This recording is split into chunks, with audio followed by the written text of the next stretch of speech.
Dasarkan kita sampai menyembah Tuhan, sebab Dia yang layak untuk dipuji dan disembah.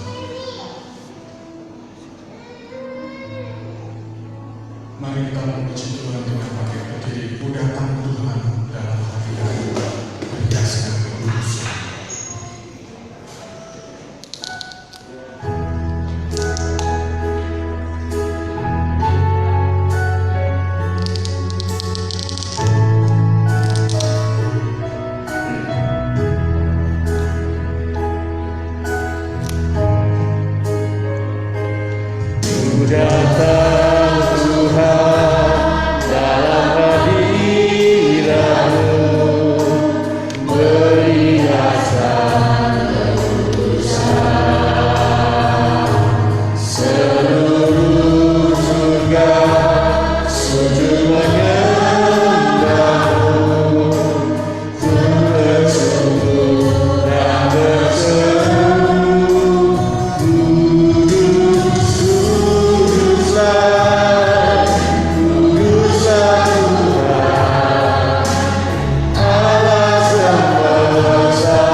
Mari kita menyerahkan ibadah kita kepada Tuhan. Pertolongan dalam ibadah pada pagi hari ini datangnya dari pihak Tuhan Allah pencipta langit dan bumi. Dia yang tidak pernah meninggalkan ciptaan tangannya. Turunlah atas kita sekalian anugerah dan damai sejahtera dalam nama Allah Bapa, dalam kasih Sang Putra dan dalam kelapangan kuat kuasa Roh-Nya yang kudus. Dari awal hingga akhir ibadah pada pagi hari ini, Tuhan kiranya dimuliakan di dalam dan melalui kita umatnya. Amin. Jemaat dipersilakan kembali.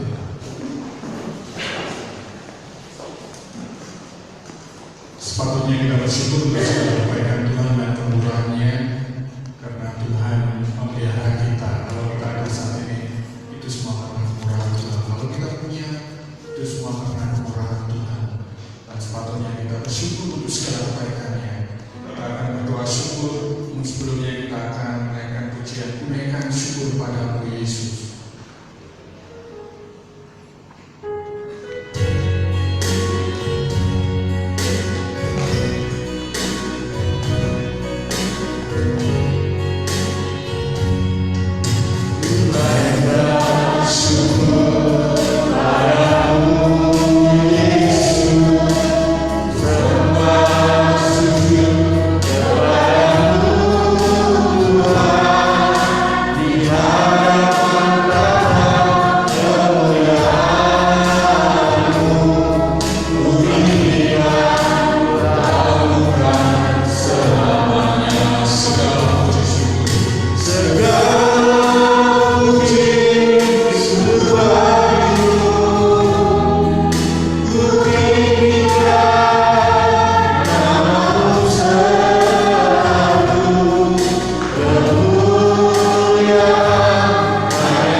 kasih kebaikan yang berperlu berkaya setiap kenyataan tanganmu Tuhan kami menguatkan dan menjaga kami adalah orang yang melanggar dalam hidup dan perjuangannya. Engkau yang menguatkan kami di tiap waktu, yang mengerjakan di dalam diri perkara-perkara ajaib bukan saja bagi hidup dan kehidupan yang kami jalani di dalam dunia ini ya Tuhan. Dalam perkara-perkara agung yang telah kami akan ada di sana, telah terlebih dahulu Engkau mengerjakannya di dalam hidup kami. Syukur kepada Tuhan untuk kebaikannya yang indah dan kasih setianya yang agung, penyertaan Tuhan yang sempurna yang Kau kerjakan dalam hidup ini. Terlalu banyak ya Tuhan yang mengerjakan bagi kita. Ribu dan pikir kami tak akan pernah mampu mengungkapkan betapa besar anugerah-Mu itu. Kami dapat mengatakan kepada Engkau, Tuhan terima kasih. Syukur Bapa untuk kebaikan-kebaikan untuk Tuhan atas hidup ini dalam nama Tuhan Yesus. Ya Tuhan, kami syukur untuk segala kebaikan-Mu, untuk segala berkat-berkat-Mu atas hidup kami, untuk pemeliharaan-Mu atas hidup kami. Terima kasih Tuhan. Lebih dari semuanya itu Tuhan, terima kasih untuk jaminan hidup kekal yang telah berikan kepada kami. Terima kasih Tuhan untuk semua yang baik yang telah berikan kepada kami. Terpujilah nama-Mu, segala puji ya Tuhan.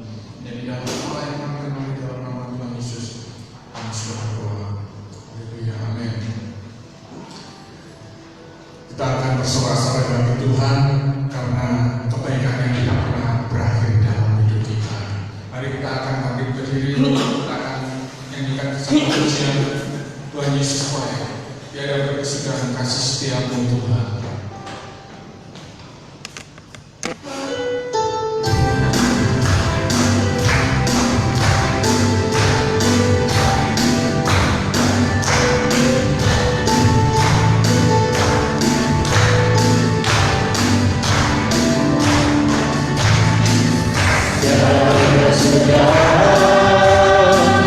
Kasih setiamu Tuhan,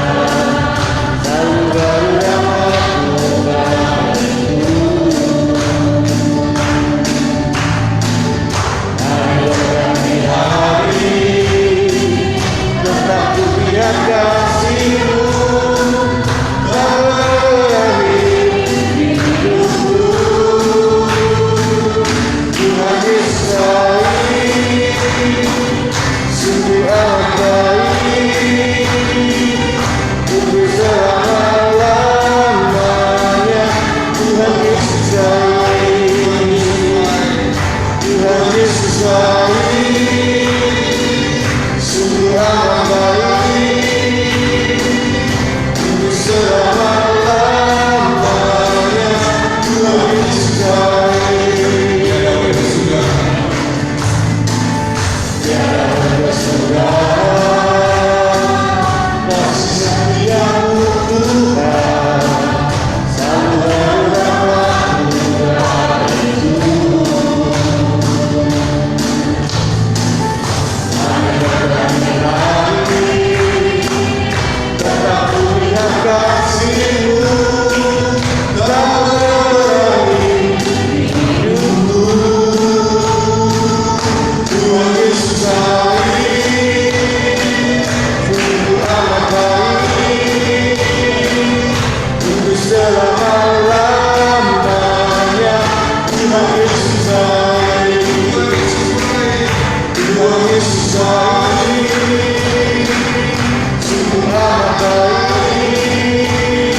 Pengakuan Imam Rasuli kita berbunyi demikian. Aku percaya kepada Allah, Bapa yang Maha Kuasa, Khalik langit dan bumi, kepada Yesus Kristus, Anaknya yang tunggal Tuhan kita, yang dikandung dari Roh Kudus, lahir dari anak darah Maria, yang menderita sengsara di bawah pemerintahan Pontius Pilatus, disalibkan dan mati dan dikuburkan, turun ke dalam kerajaan maut, pada hari yang ketiga bangkit pula dari antara mati, naik ke surga, duduk sebelah kanan Allah, Bapa yang Maha Kuasa, dan akan datang dari sana untuk menghakimi orang yang hidup dan yang mati. Aku percaya pada Kudus, gereja yang kudus dan am, persekutuan orang kudus, pengampunan dosa, kebangkitan tubuh, dan hidup yang kekal. Amin.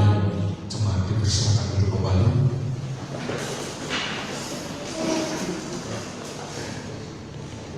Kita akan berdoa syafaat. Terus kita doakan bangsa dan negara kita supaya disertai oleh Tuhan, diberkati oleh Tuhan. Khusus berdoa untuk memimpin pemimpin bangsa kita supaya mereka diberi hikmat dan diberi roh takut akan Tuhan, sehingga mereka bisa memimpin negara ini dengan adil dan bijaksana. Kita terus berdoa juga untuk anak-anak Tuhan, kiranya Tuhan memberkati, khusus juga jemaat kita di tempat ini, kiranya Tuhan memberkati dalam setiap kehidupan mereka, dalam setiap keluarga-keluarga mereka. Berdoa supaya iman percaya mereka terus semakin hari semakin kuat, dan menghadapi kesulitan-kesulitan hidup ini mereka semakin, mereka tidak gugur di dalam pertandingan iman, mereka percaya kepada Tuhan. Kita berdoa untuk saudara-saudara kita yang pada saat ini mengalami kelemahan tubuh, terus Bapak Gio supaya diberi kekuatan, diberi penghiburan. Berdoa juga untuk jemaat di tempat ini yang berusaha, kiranya Tuhan memberkati di dalam setiap pekerjaan yang dilakukan sehingga tercukupi segala kebutuhan. Berdoa juga untuk anak-anak sekolah minggu, pemuda dan remaja, supaya juga imannya tertumbuh di dalam Tuhan dan kuat. Mari kita akan pelaksanaan ini akan di mari kita yang lainnya yang mendukung di dalam Tuhan.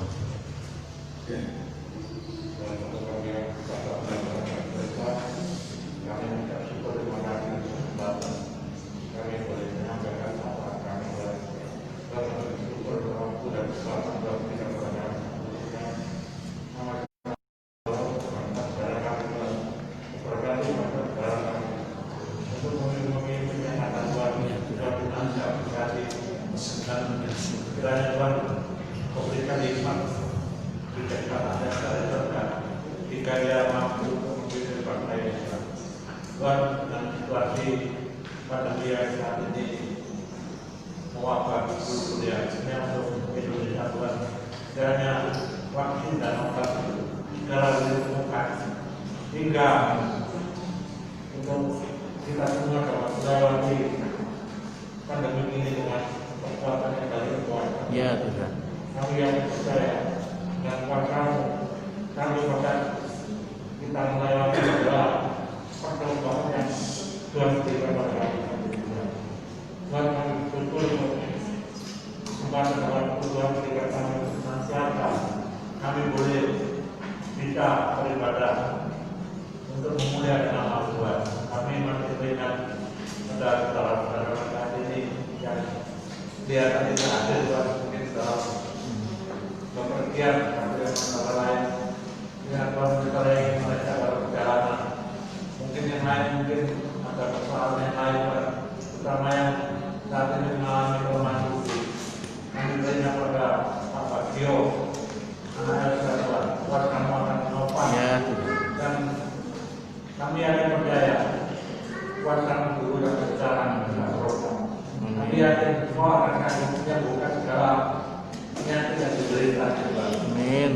Tuhan, kami bersyukur masih bisa beribadah di tempat ini. Untuk saat ini yang mungkin untuk Bapak Ibu yang saat ini umurnya sudah lansia, kiranya Tuhan menyertai supaya mereka menjadikan berkat bagi banyak orang, terutama untuk yang saat ini yang masih di sekolah minggu.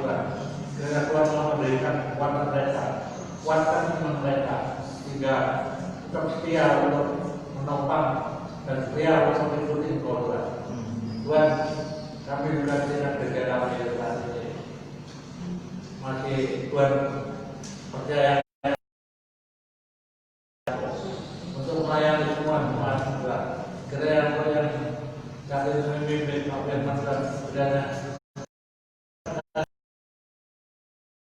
sehingga mampu untuk memimpin jemaat ini Tuhan. Dan kekuatan selalu menopang dan menyertai tiap apa yang dilakukan oleh hamba Tuhan. Tuhan dan juga saat ini teringat seluruh jemaat-Mu yang mungkin mencari pekerjaan, yang saat ini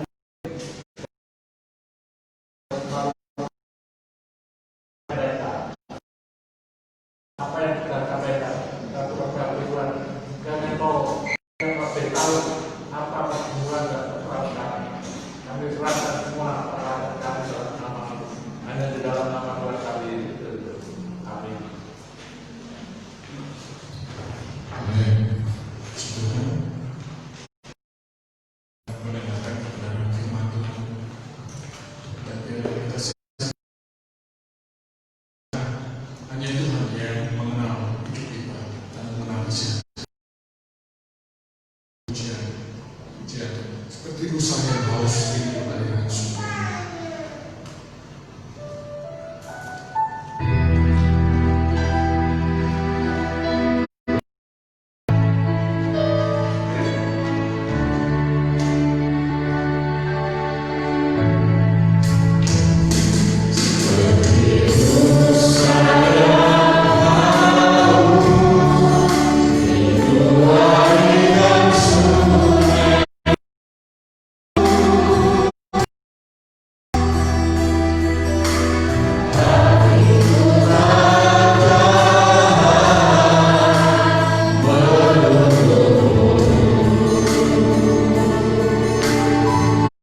Kami ingin tinggal di dalam kasih-Mu dan menikmati kasih setia Tuhan itu dalam hidup kami.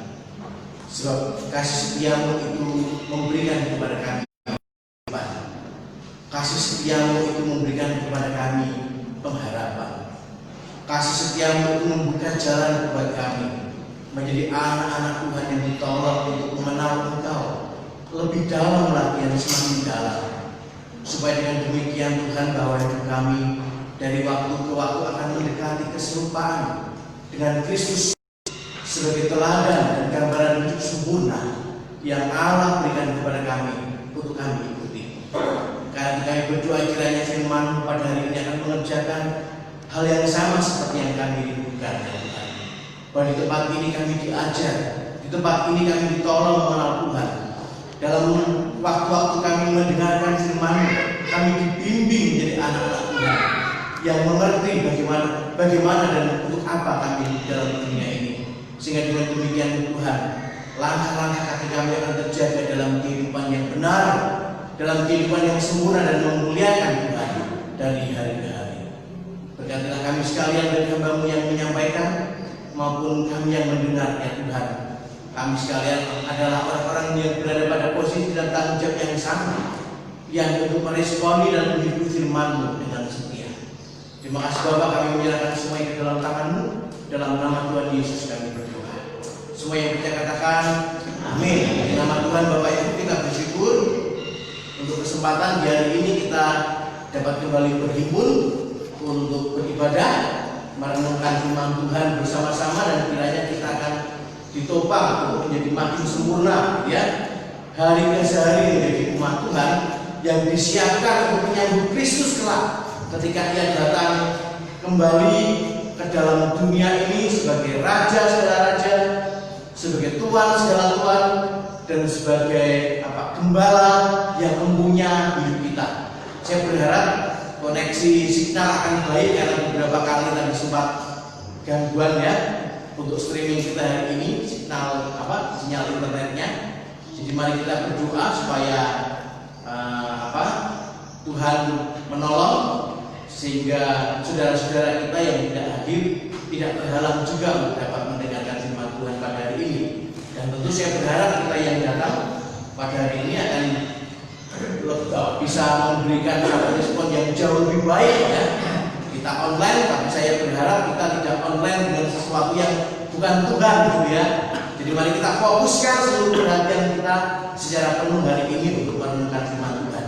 Firman Tuhan masih diambil daripada bagian yang minggu lalu kita baca di dalam Filipi 3 ayat 10. Tapi hari ini nanti kita akan sambung juga dengan bagian firman Tuhan yang terambil di dalam 1 Korintus pasal 15 ayat 12 sampai 18. Mari kita baca terlebih dahulu Filipi 3 ayat yang ke-10. Sudah ketemu Bapak Ibu? Amin.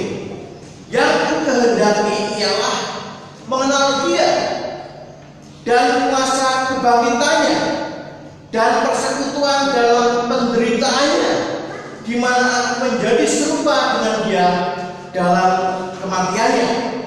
Yang kukehendaki ialah mengenal Dia dan kuasa kebangkitannya. Itulah tema firman Tuhan pada hari ini, menyambung tema yang minggu lalu, mengenal Kristus dalam seluruh kebenarannya, ya. Maka tema hari ini kebenaran Kristus yang mana, ya? Bicara sesuatu yang lebih spesifik, yakni mengenal Dia dalam kuasa kebangkitannya. Mengenal Dia dalam kuasa kebangkitannya. Minggu lalu firman Tuhan ditutup dengan satu poin yang penting, ya, yang pada intinya adalah memberikan kepada kita satu dorongan untuk berani keluar dari zona nyaman. Dalam kaitannya dengan pengenalan Kristus, kita didorong menjadi orang-orang yang mengenal Kristus hanya dalam tataran formal, dalam tataran basa-basi, gitu ya, kepada satu relasi yang progresif, hubungan yang lebih bertumbuh, memiliki satu relasi yang sifatnya pribadi dengan Tuhan, supaya kemudian kita akan menjadi orang yang memiliki pengenalan yang makin sempurna dengan Kristus. Ya, sama halnya dengan kalau kita akrab dengan seseorang, kita akan menemukan banyak hal dari tiap sisi kehidupan orang itu yang kita bisa pakai sebagai tempat untuk bercermin, belajar bertumbuh. Maka demikian juga Kristus, gitu ya. Demikian juga Kristus, bahwa kita selalu akan mendapati apa? Nilai hidup yang agung, yang mulia dari pribadi Kristus.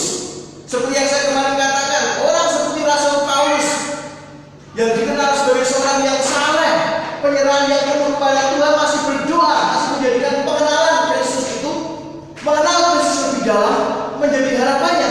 Karena benar Bapak Ibu, Kristus atau Allah sendiri merupakan rahasia yang sedemikian agung, yang tidak pernah habis untuk kita bisa belajar darinya. Saya ibaratkan Kristus itu seperti mata air, ya, bukan air mata, gitu. Mata air yang akan terus memancar, yang tidak akan pernah menjadi kering. Sekalipun kita setiap kali mengambil darinya untuk minum, tidak akan pernah kering. Saya ibaratkan demikian juga kekayaan pengenalan di dalam Kristus, ya. Mengenal Kristus, mengenal Allah, pasti akan menjadikan kita menjadi orang-orang yang pelan tapi pasti dibawa kepada arah pertumbuhan hidup kesalehan, kesucian, seperti apa yang ada pada diri Tuhan. Karena hakikat pergaulan Bapak Ibu, hakikat dari relasi, hakikat dari intimasi atau persahabatan itu bicara soal pengaruh. Benar ya?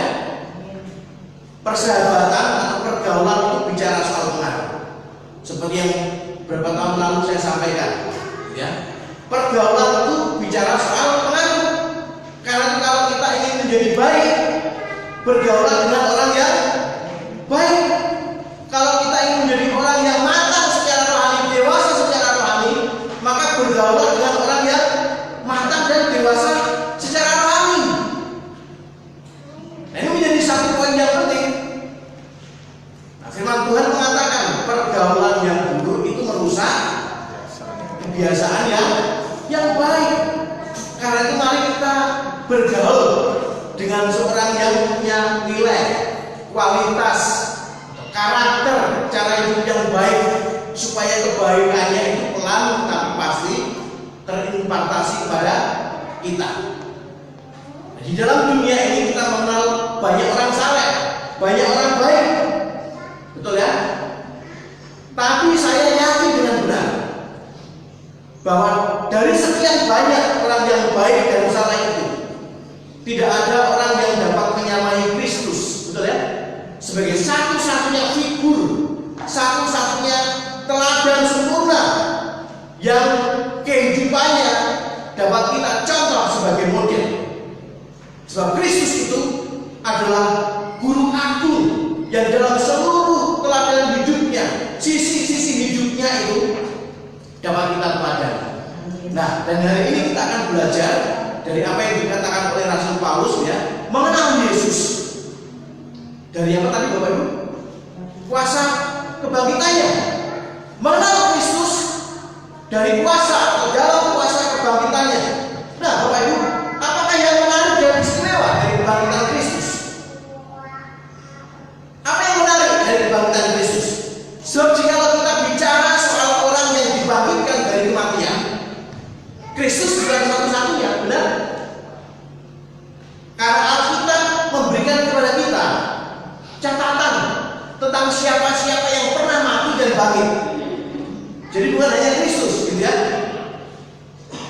Satu ketika dalam sebuah forum dialog lintas agama ada saudara kita dari seberang yang mengatakan, kalau seandainya orang Kristen mengatakan Yesus itu Tuhan hanya karena dia bangkit dari antara orang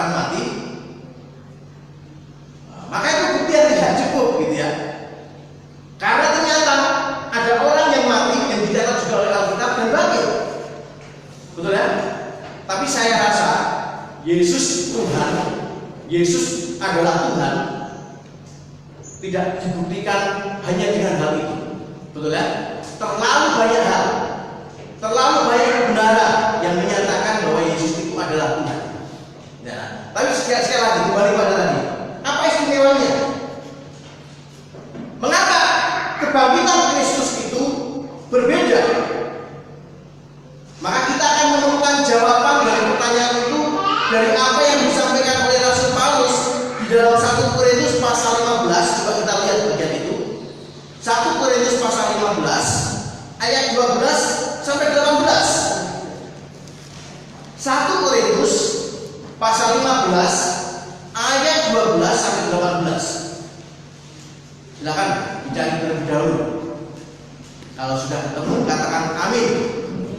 Amin ya.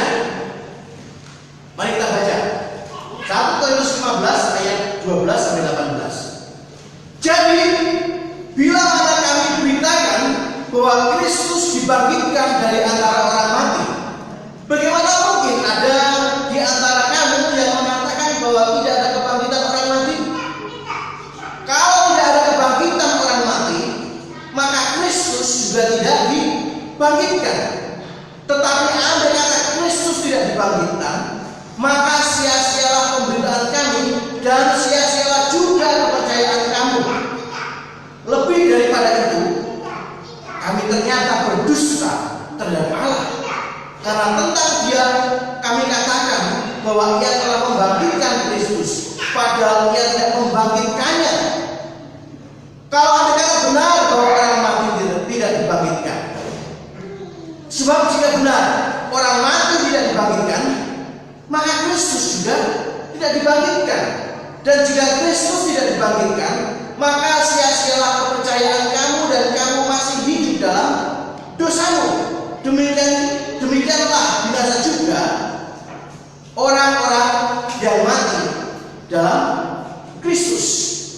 Nah, Rasul Paulus menjelaskan makna kebangkitan Kristus dengan cara yang begitu gamblang. Makna kebangkitan Kristus yang membedakan kebangkitan Kristus itu dengan kebangkitan orang-orang yang lain yang dibangkitkan itu.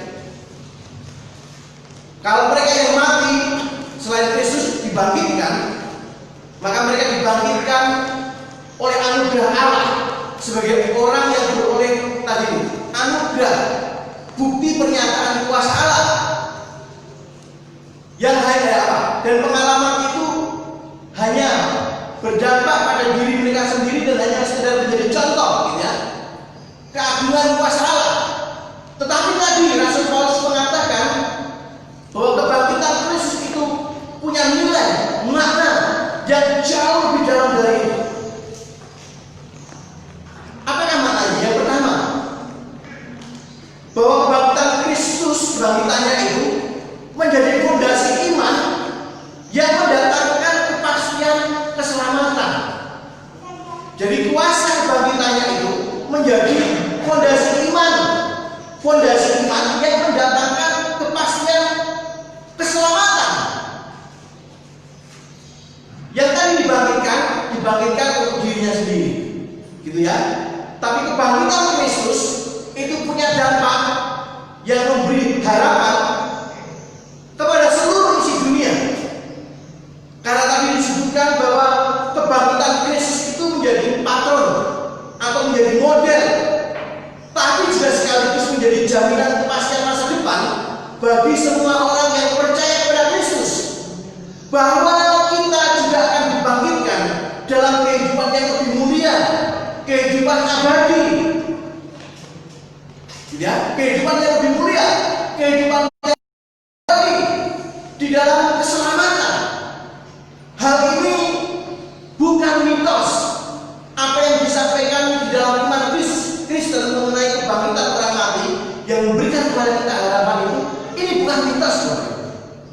Nah, saya mau tanya kepada kita sekalian, apa yang membedakan sebuah cerita itu disebut mitos atau kebenaran?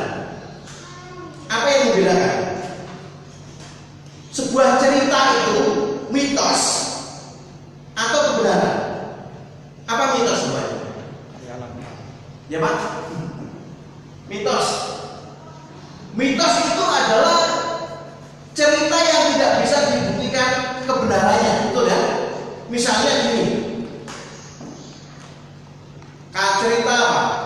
Si kancil yang cerdik, betul ya? Di cerita itu kan disebutkan dari sekian banyak binatang itu, kancil lah yang disebut sebagai binatang yang cerdik. Saking cerdiknya yang bisa ngomong. Betul ya? Tapi pertanyaannya, benarkah? Apakah benar bisa dibuktikan bahwa kancil itu adalah binatang yang benar-benar paling cerdik dari antara binatang yang lain? Betul ya? Padahal menurut penelitian yang ilmiah gitu ya, binatang yang paling cerdik itu dari sekian banyak binatang itu simpanse. Karena ia punya kecerdasan yang hampir, saya bilang hampir ya, bukan sama, hampir mendekati kecerdasan seperti manusia, simpanse. Ya. Jadi kalau ada orang pakai batik disebut simpatik ya. Simpanse pakai batik. Saya juga enggak bilang saja. Nah, itu mitos. Betul ya? Karena tidak bisa dibuktikan kebenarannya. Tapi sedangkan kebenaran itu adalah satu cerita yang terbukti atau bisa diverifikasi. Betul ya? Bisa dibuktikan kebenarannya. Misalkan bahwa kejadian itu tepatnya di mana, betul ya? Terjadi jam berapa? Siapa pelakunya? Betul ya? Itu kan bisa diverifikasi. Benar? Dibanding tadi cerita tentang kancil di Laut Timun yang bisa apa? Ngakalin Pak Tani. Itu mitos. Nah Bapak Ibu, salah satu tujuan dan hakikat dari semua agama itu berupaya untuk mencari jawaban atau setidak-tidaknya memberi jawaban kepada soal yang berkaitan dengan masa depan, atau memberi jawaban kepada soal bagaimana manusia setelah kematian. Ya, apakah yang terjadi setelah kehidupan di dunia ini berakhir? Apakah kematian akan menjadi akhir dari segala-galanya? Ya, ini pertanyaan-pertanyaan yang ingin dijawab oleh agama. Jikalau kematian itu menjadi akhir dari segala-galanya, maka apa makna perbuatan baik dan jahat? Betul ya? Semua agama mencoba mencari jawaban atas hal itu, bukan? Betul? Jadi semua agama itu percaya kepada kehidupan setelah kematian. Nah, tapi ini poin penting yang ingin saya tekankan dari apa yang tadi kita baca dari firman Tuhan. Berkaitan dengan hal itu, berkaitan untuk mencari jawab soal apa yang terjadi setelah orang mati, betul ya? Setelah hidup ini berakhir, maka apa yang diberikan sebagai jawaban oleh Injil terhadap pertanyaan itu, ini bukan soal cerita, ini bukan hoax, betul ya? Ini bukan mitos, tapi ini sesuatu yang pasti. Karena Injil memberitakan jelas di sana ada kebangkitan orang mati, betul? Atau dengan kata lain, orang mati akan dibangkitkan. Dan bagi mereka yang berada di dalam Kristus atau percaya kepada Kristus, mereka bukan saja akan dibangkitkan, tapi dibangkitkan untuk dimuliakan. Benar betul ya? Ini bukan mitos, ini bukan omong kosong. Sebab Tuhan telah memberikan kepada kita sebuah model. Tuhan memberikan kepada kita contoh, yakni melalui teladan Kristus. Karena tadi Rasul Paulus mengatakan, kalau Kristus tidak dibangkitkan, maka orang mati juga tidak akan dibangkitkan. Betul ya? Tidak mungkin ada cerita kebangkitan kalau Yesus tidak dibangkitkan. Tetapi Alkitab mengatakan tadi kebangkitan orang mati, dan lebih-lebih lagi orang mati yang di dalam Kristus akan dimuliakan. Itu menjadi sebuah kepastian, menjadi sebuah jaminan. Ini adalah kebenaran yang tidak tergoyahkan, kebenaran yang teguh,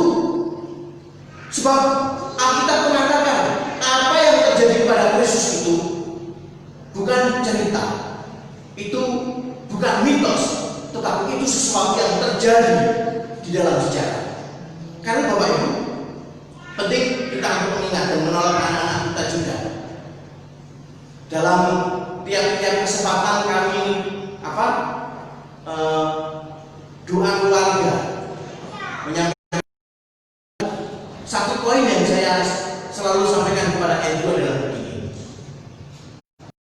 bahwa apa yang ditulis di dalam Alkitab itu bukan cerita. Nah, guru-guru sekolah minggu ketika menyampaikan firman Tuhan kepada anak-anak kan sering mengatakan, mari kita akan dengarkan cerita, gitu ya. Dalam bahasa anak-anak, cerita itu bisa saja dianggap sebagai sesuatu yang tadi itu mitos. Tapi saya mengatakan kepada-Mu, apa yang ditulis di dalam Alkitab itu, ya, penyaliban Kristus dan kebangkitannya, misalkan fokus kepada tema kita, itu bukan saja pengakuan iman, gitu ya. Tetapi itu adalah kejadian yang benar-benar terjadi di dalam sejarah. Ya, terjadi di dalam sejarah. Karena itu saya seringkali membagikan link kepada kita sekalian, dan doa saya sebenarnya, harapan saya bahwa itu akan dibuka Bapak Ibu. Karena dari situ juga saya bisa jelaskan, dan saya ingin Bapak Ibu juga menjadi orang yang bertumbuh, ya, dalam akal budi, dalam pemahaman yang benar tentang iman kita, bahwa apa yang berkaitan dengan karya Kristus itu bukan sekedar pengakuan iman atau berita yang datang dari surga yang tidak ada yang tidak ada kaitannya dengan sejarah, tidak. Tapi itu benar-benar terjadi di dalam sejarah. Betul ya? Beberapa waktu yang lalu ketika kita mengundang Pak Gracia untuk menyampaikan kepada kita bukti tentang penyaliban Kristus dan kebangkitannya, itu nyata. Alkitab itu ditulis oleh mereka yang menjadi saksi matanya, betul ya? Saksi matanya, ya, murid-muridnya, orang-orang yang hidup sejalan dengannya. Jadi mana yang lebih bisa kita percaya? Berita yang ditulis oleh saksi mata, saksi kunci, yakni mereka yang tinggal dan hidup bersama-sama dengan Kristus, menyaksikan karya Kristus, atau berita yang datang ratusan tahun kemudian dan yang kemudian mengatakan tidak ada itu Yesus mati, tidak ada ceritanya Yesus mati, tidak ada ceritanya Yesus disalib, tapi itu adalah berita yang datang ratusan tahun kemudian. Bapak Ibu, mana yang lebih kita percaya? Borobudur itu dibangun, siapa yang bangun Borobudur, Bapak Ibu?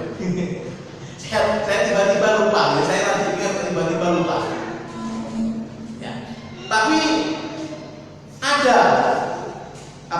seorang guru agama yang mengatakan Candi Borobudur itu yang bangun Raja Sulaiman, ya. Raja Sulaiman, ya.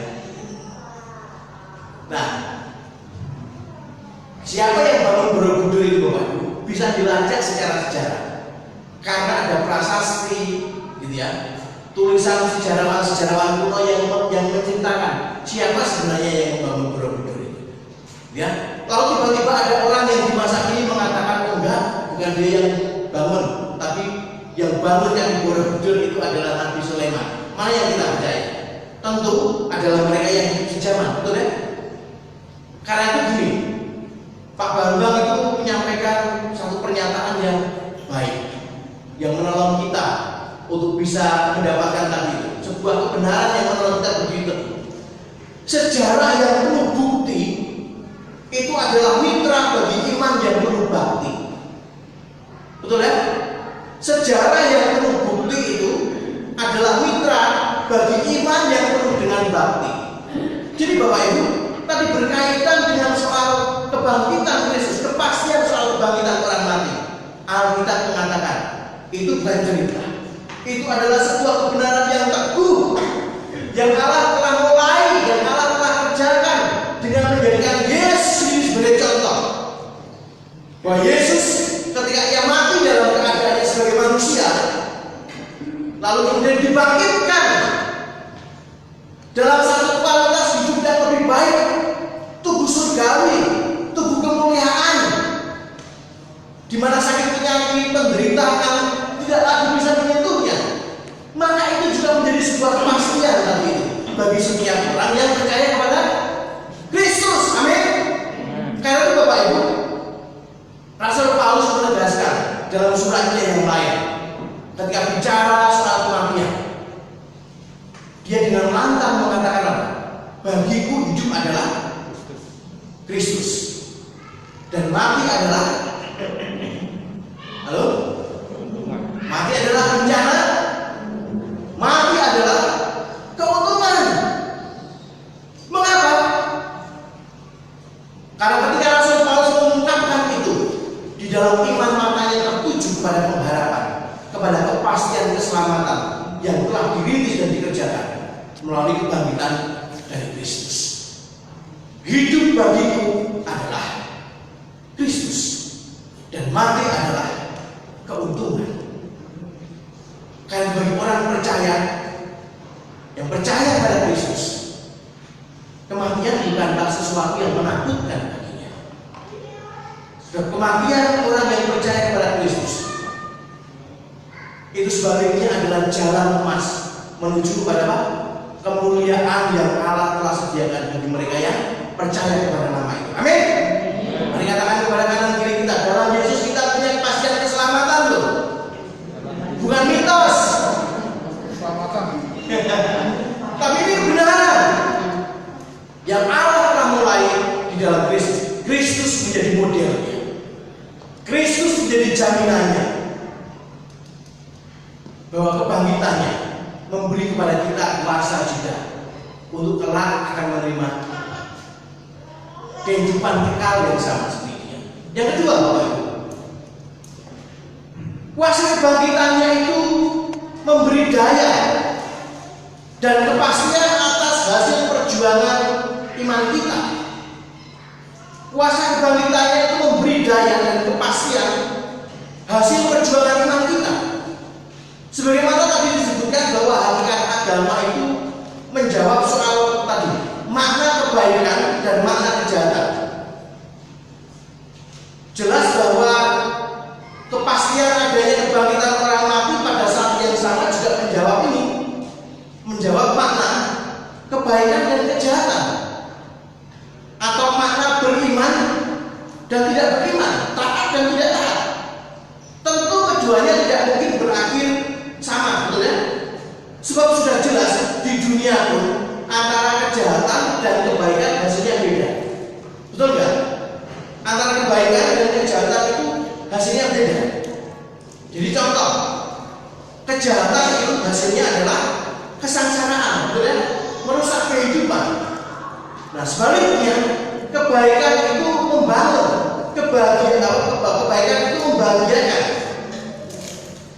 Dengan demikian Bapak Ibu, kita menjadi orang yang diberi kekuatan dan penghiburan untuk melihat hidup ini dalam semua dinamikanya, tantangan-tantangannya yang memang mengharuskan kita berjuang, mengharuskan kita bertekun di tengah-tengah dunia yang penuh dengan penderitaan, menjaga iman. Itu punya nilai. Kalau Tuhan mengajar kita menjadi anak-anak Tuhan yang tetap harus taat, tetap harus berbuat benar di tengah-tengah dunia yang tidak mudah, karena dunia ini telah jatuh dalam kejahatan. Dunia yang jatuh dalam kejahatan itu lebih menyukai kejahatan, sehingga kemudian upaya kita untuk menjadi orang jujur, menjadi orang baik, menjadi orang saleh itu tidak mudah, betul ya? Karena di tengah-tengah dunia yang jahat, di tengah-tengah dunia yang menyukai kejahatan, kebaikan itu justru menjadi ancaman. Karena itu kita melihat ya, di mana-mana di hari-hari ini tantangan terhadap upaya anak-anak Tuhan membangun iman itu tidak gampang, betul ya? Keputusan itu bisa mengundang aniaya buat kita, benar nggak?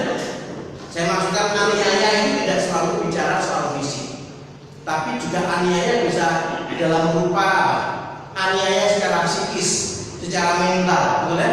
Orang dipersekusi, betul ya? Atau direndahkan karena imannya. Ya, tentu kita juga adalah orang yang barangkali agak terganggu gitu ya, kalau seandainya kita diberi predikat sebagai orang kafir. Benar Bapak Ibu? Senang tidak dengan predikat itu? Oh kamu kafir gitu ya. Dulu saya sakit hati Bapak Ibu dengan begitu, tapi saya membalikkan makna gitu ya. Kata kafir itu menjadi sesuatu yang mendorong saya untuk makin bertumbuh dalam Tuhan. Seperti yang pernah saya sampaikan, kafir itu kepanjangan komunitas anti fitnah dan isu rasial, gitu ya. Orang-orang yang bertekad menegakkan keadilan. Nah, tapi Bapak Ibu, bukankah kata-kata itu seringkali muncul untuk mempersekusi kita, betul ya? Lalu kemudian beberapa hari terakhir ini viral di YouTube, anak-anak Tuhan, saudara-saudara seiman kita yang berniat beribadah, tapi dihalang-halangi, beribadah di rumahnya sendiri dihalang-halangi, gitu ya. Nah, mendirikan gereja sulit, tidak diberi fasilitas, padahal ibadah itu adalah hak, betul ya? Ibadah itu adalah hak yang tidak diberi oleh negara, itu hak yang diberi oleh Tuhan. Nah, di negeri ini PKI menjadi PKI dilarang, betul ya? Menjadi PKI dilarang, orang diwajibkan beragama, tapi pada waktu yang sama ketika orang beragama dengan benar, beribadah dengan benar dilarang, betul ya? Sakit Bapak Ibu? Oh sakit, betul ya? Itu persekusi secara mental. Tapi juga tidak sedikit bahwa iman itu membuat orang-orang tertentu berada dalam ancaman bahaya. Ya, dunia harus mendengar ini. Ya, saya tahu ini di streaming kan, tapi tidak apa-apa. Tapi dunia perlu mendengar ini.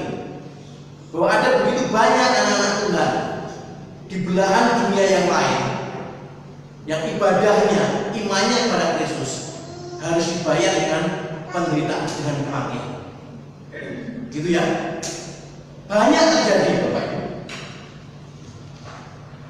Nah, karena itu kemarin saya sebutkan, bagi orang yang tidak mengenal Kristus dengan benar, situasi semacam itu memberi alasan baginya untuk meninggalkan Kristus, untuk menjual Kristus, mengkhianati Kristus, betul ya? Tapi bagi mereka yang mengenal Kristus dengan benar, mereka akan mendapati bahwa kebenaran di dalam Kristus itu nilainya melebihi nilai dari jiwa dan hidup mereka. Karena tadi itu mereka melihat kepastian jaminan keselamatan. Amin. Karena itu mereka lebih memilih menemui ajalnya dan ketika peluru kemudian menembak tubuh mereka. Pada waktu itulah mereka akan segera bangkit dari kehidupan fana yang penuh dengan kejahatan dan dosa itu, berjumpa dengan siapa? Kristus, sang kekasih hatinya, Kristus yang sepanjang hidup diikutinya. Amin Bapak Ibu. Ada begitu banyak orang yang menemukan kasih karunia dan anugerah, berjumpa dengan Kristus dalam pengalaman imannya. Nah Bapak Ibu, karena itu saya memberikan dorongan kepada kita untuk setia. Tapi tadi poin yang penting, ya, poin yang penting bahwa kebangkitan Kristus tadi itu dan janji kehidupan kekal di dalam namanya itu memberi kepada kita alasan dan dasar menjadi anak-anak Tuhan yang berani berjuang di tengah-tengah segala tantangan kehidupan untuk terus membina iman. Sebab kita tahu bahwa jerih payah kita itu dihargai oleh Tuhan. Nah, jerih payah kita itu akan menghasilkan buahnya. Beberapa waktu ini Bapak Ibu, saya belajar mengembangkan diri untuk mulai coba ya, lebih ngerti dunia pertanian. Saya punya seorang teman hamba Tuhan, gitu ya. Tapi mengambil pelayanan bukan dalam arti pelayanan formal di gereja, tapi pelayanan pemberdayaan masyarakat dengan cara mendampingi para petani. Petani juga kasihan, ya. Ketika mereka bertanam, prosesnya sulit, tantangannya banyak, dan ketika kemudian panennya bagus, harga turun tidak laku, ya. Kasihan Pak.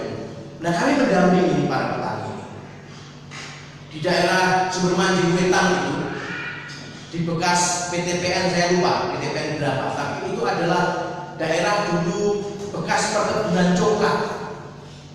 Ya, di masa-masa yang lalu petani-petani ini makmur karena pertanian coklatnya bagus.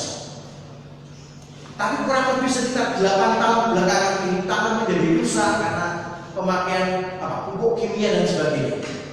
Ya. Jadi kemudian melihat hal itu, melihat hasil yang tidak bagus, mereka merasa jerih payah mereka percuma untuk mengurusi tanamannya itu. Kemarin saya mencoba ikut ke mana? Kebun coklatnya Bapak Ibu, waduh, jalannya ekstrim, nggak turun. Habis hujan licin, berbatu-batu. Nah saya bayangkan, mungkin megah gitu ya, ngurusi itu, betul? Untuk apa? Ngurusi sesuatu yang hasilnya tidak jelas, hasilnya tidak tampak. Tapi puji Tuhan Bapak Ibu, kami dampingi. Nah, mulai tahun ini mereka sudah mulai bisa panen kembali. Jadi kemudian saya tanya, Mas, kok nggak megah sih bendino? Ya, saya tanya kepada petaninya, namanya Pak Mas Juminto. Mas, nggak megah ya? Bendino turun ke ladang lewat jalan yang begini ekstrim, susah ya. Ngurusi kebunnya sampai ada yang luas ini. Dia mengatakan begini, sekarang tidak Mas, karena jerih payah saya, ketekunan saya, hasilnya wis ketok. Hasilnya sudah pasti. Karena bagi saya tenaga saya, perjuangan saya itu sumbut gitu ya, sumbut dengan hasilnya. Nah Bapak Ibu, bukankah demikian juga dengan kita? Memang kita sementara waktu harus bergumul dengan berbagai situasi dunia yang tidak memberikan kepada kita rasa aman, rasa nyaman untuk belajar mengenal Tuhan dengan benar. Menjadi orang yang jujur di tengah-tengah dunia yang tidak jujur, gampang atau susah? Susah ya? Menjadi orang baik di tengah-tengah dunia yang justru memuja kejahatan, sulit Bapak Ibu. Tantangannya besar. Belum lagi kalau kita berhadapan dengan pengalaman-pengalaman kehidupan yang kadang-kadang itu seperti badai datangnya, seperti tsunami datangnya, tidak bisa kita duga, tapi tiba-tiba membuat kita berada pada keadaan yang terpuruk dan terhempas di tengah-tengah rasa putus asa, rasa kecewa dan sebagainya. Memandang Tuhan, mengingat Tuhan, rasa-rasanya sulit, benar ya? Kalau kita berada pada situasi yang diberkati, sehat, makmur, pekerjaan baik, mengatakan Tuhan baik, gampang ya? Benar enggak? Tapi ketika kita diizinkan oleh Tuhan berada dalam lembah kekelaman, dalam pengalaman hidup yang faktanya ini penderitaan, duka cita, sulit Bapak Ibu. Saya tidak malu mengakui bahwa kami sedang berjuang belajar kembali membina hubungan yang sehat, yang hidup dengan Tuhan setelah pasca kematian anak kami Abel. Tidak gampang, sulit mengatakan Tuhan baik, tapi diizinkan bertemu dengan perhara seperti ini, sulit. Bukankah itu realita tantangan-tantangan yang harus kita hadapi di tengah-tengah dunia yang penuh dengan rupa-rupa kejahatan? Dan Tuhan mengatakan tetap setia, tetap taat, tetap ikuti firman Tuhan, bukan tanpa alasan, bukan tanpa jaminan Bapak Ibu. Benar? So, kalau kita setia, Tuhan akan mengaruniakan apa yang telah diberikan, seperti diberikan kepada Kristus yang dibangkitkan tadi. Ada banyak orang Kristen yang menganggap keselamatan itu sebagai satu hal yang mudah, yang murah, gitu ya. Ya memang kalau kita mengatakan keselamatan itu anugerah atau saving grace, keselamatan itu anugerah, pemberian dari Allah yang tidak bisa diupayakan oleh kekuatan manusia. Ya. Tapi orang lupa bahwa anugerah itu adalah anugerah yang harus dihidupi, yang harus dikelola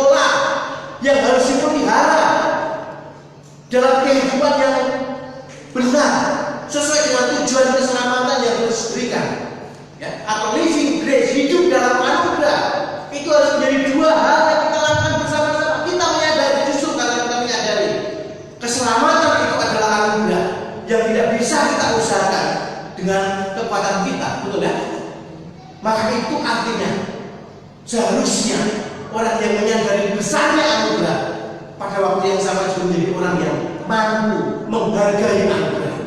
Living grace, hidup dalam anugerah, hidup dalam ketekunan, hidup dalam kesetiaan. Sulit Bapak Ibu? Sulit, perjuangan berat. Tapi kiranya apa yang tertulis di dalam kitab Wahyu pasal 2 ayat 10 itu akan menjadi energi baru yang menguatkan kita. Coba kita lihat Wahyu pasal 2 ayat yang ke-10.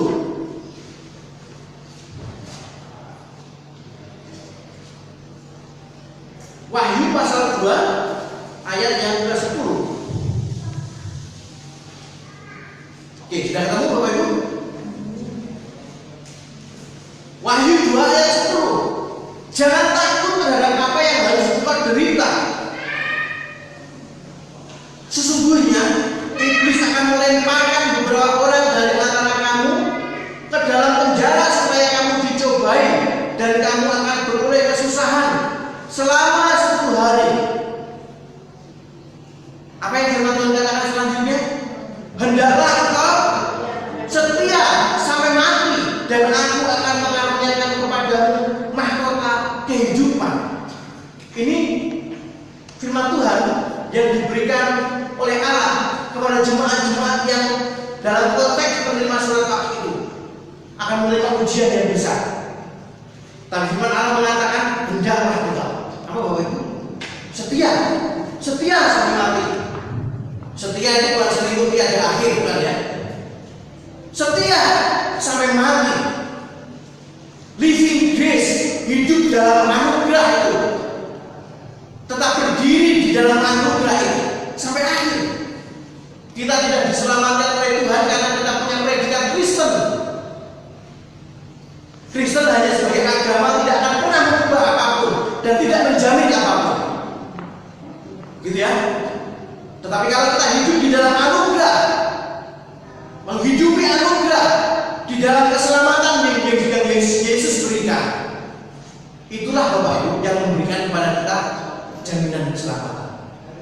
Karena setelah kita melihat buahnya, Tuhan berharap itu akan memberi energi baru yang menguatkan kita. Seperti seorang pejuang, ya, seorang atlet yang tahu bahwa semua jerih payahnya, perjuangannya itu akan berbuah medali, berbuah mahkota kemenangan. Demikian kita juga para pejuang iman di tengah-tengah dunia ini. Kalau seandainya kita membaca di seluruh bagian kitab Wahyu, ada begitu banyak frase atau kata yang mengatakan gini: barang siapa menang, barang siapa menang, ya. Beberapa kali kalau kita baca di kitab Wahyu itu mengatakan begitu. Barang siapa menang, gitu ya. Mereka akan menerima mahkota, mereka akan menerima kehidupan, mereka akan menerima upah yang pantas baginya sebagai orang yang telah berjerih belah di dalam dunia ini.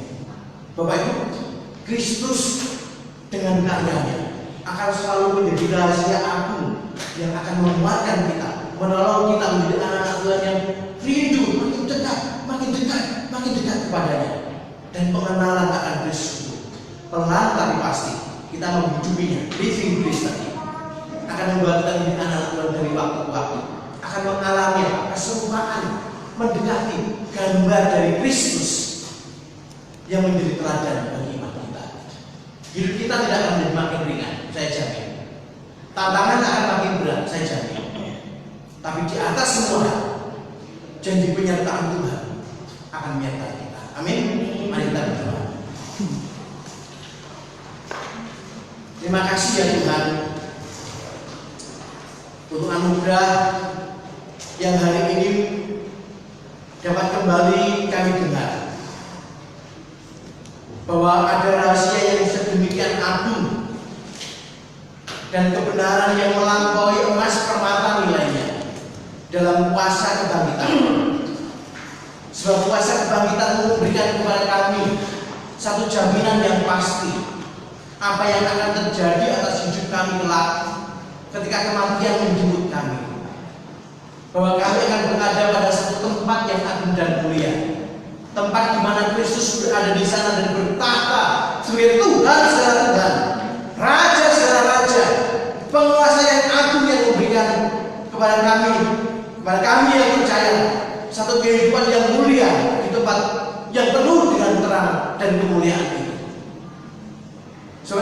kiranya Tuhan mengingat janji-Mu.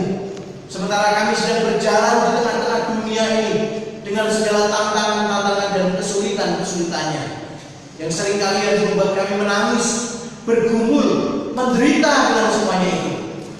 Kami akan tetap ditopang dalam iman yang kuat, dalam iman yang tidak menyerah, dalam penyerahan yang tidak putus kepada Engkau, hidup mentaati firman-Mu, karena kami tahu ada kepastian atas jerih payah yang kami lakukan selagi kami hidup di dalam dunia ini. Tuhan, kuatkanlah kami menjadi anak-anak Tuhan yang akan berdiri di dalam iman yang teguh untuk mengiring Engkau dengan setia. Sekalipun Tuhan, iman kami kadang-kadang harus kami bayar dengan harga yang sedemikian mahal. Namun semuanya itu tidak pernah dapat melampaui anugerah keselamatan yang kami terima di dalam nama Yesus, Tuhan dan Juru Selamat kami. Kiranya kami kuatkan dan diteguhkan oleh Tuhan, dan kami menyerahkan semuanya kepada-Mu dalam nama Tuhan Yesus kami berdoa. Amin.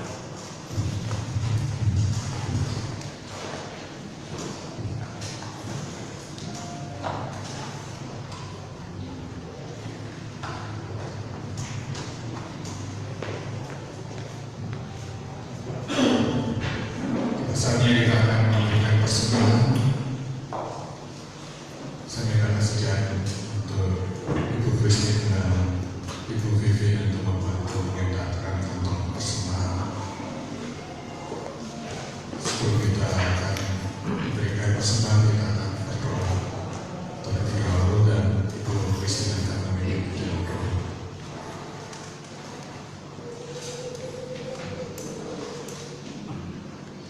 Terima kasih Tuhan untuk semua yang mendengarkan firman kami. Terima kasih untuk firman Tuhan yang kami dengarkan. Dan bagi hari ini kami mengucapkan kepada Engkau dan yang Tuhan memberkati setiap apa yang sudah kami kerjakan, setiap usaha yang kami kerjakan, baik di rumah maupun yang bekerja mengikut orang Tuhan yang memberkati dan mengucapkan kami. Tuhan akan senantiasa memberikan kepada kami, dan juga Tuhan memberkati yang akan memberikan pada hidup semua kami, dan juga untuk orang-orang yang mengelola persembahan ini. Tuhan kiranya memberkati dan menyertai. Terima kasih Bapa, terima persembahan kami ini dalam nama Tuhan Yesus dan Tuhan kita syukur. Jadi Amin. Bawalah persembahanmu ke dalam rumah.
Biarlah kita selalu mengandalkan Tuhan, karena hanya Dia yang bisa memberikan kekuatan kepada kita Mari kita akan memuji Tuhan pujian. Engkau Tuhan yang setia, waktumu selalu yang terbaik.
Mari jemaat yang dikasihi oleh Tuhan, mari kita arahkan hati dan pikiran kita tertuju kepada Tuhan.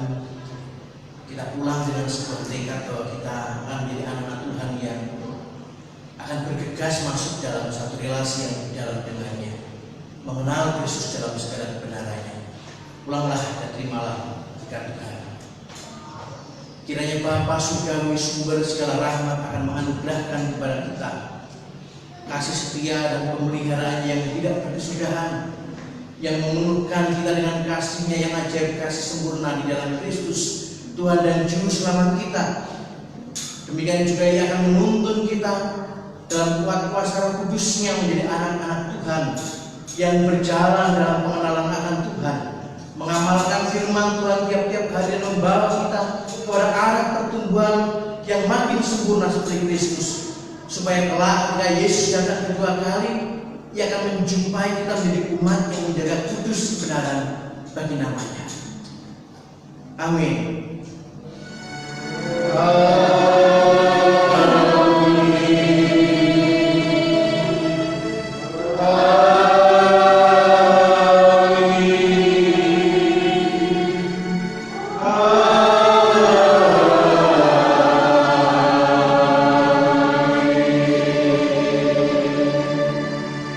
Silakan kembali sebelum pulang kita akan ambil satu.